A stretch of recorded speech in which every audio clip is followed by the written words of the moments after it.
Break બાદ આગળ વાત કરીએ તો વૈશ્વિક સ્તરે કિંમતોમાં ઘટાડાને કારણે સરકારી ઓઇલ કંપનીઓએ વિમાન ઇંધણના મૂલ્યમાં 12%નો ઘટાડો કર્યો છે અને સબસિડી વગરના એલપીજી સિલિન્ડરોના ભાવમાં 82.5 રૂપિયા પ્રતિ સિલિન્ડરે ઘટાડો કર્યો છે।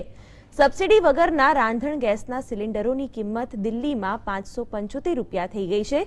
પહેલા તેની કિંમત 657.50 રૂપિયા પ્રતિ સિલિન્ડર હતી।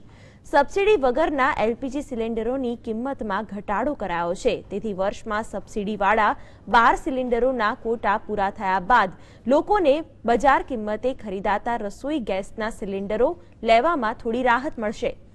ઓઇલ કંપનીઓ પ્રમાણે દિલ્હીમાં હવે એટીએફની કિંમત પ્રતિ કિલો લીટરમાં 11.9%નો ઘટાડો કરાયો છે।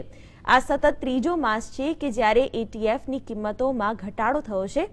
1 જાન્યુઆરીએ તેની કિંમતમાં 10%નો ઘટાડો કરાયો હતો। વેટના દરો અલગ અલગ હોવાને કારણે જુદા જુદા એરપોર્ટો પર એટીએફના ભાવમાં ભિન્નતા જોવા મળશે। એરલાઇન્સના પરિચાલનના ખર્ચમાં સરેરાશ 40% ઇંધણ પર ખર્ચાય છે। મહત્વપૂર્ણ છે કે ઓઇલ કંપનીઓએ આંતરરાષ્ટ્રીય બજારમાં ગત મહિનાની કિંમતના આધારે જેટ ઇંધણ અને સબસિડી વગરના એલપીજીના ભાવને દર માસની 1 તારીખે સંશોધિત કરે છે।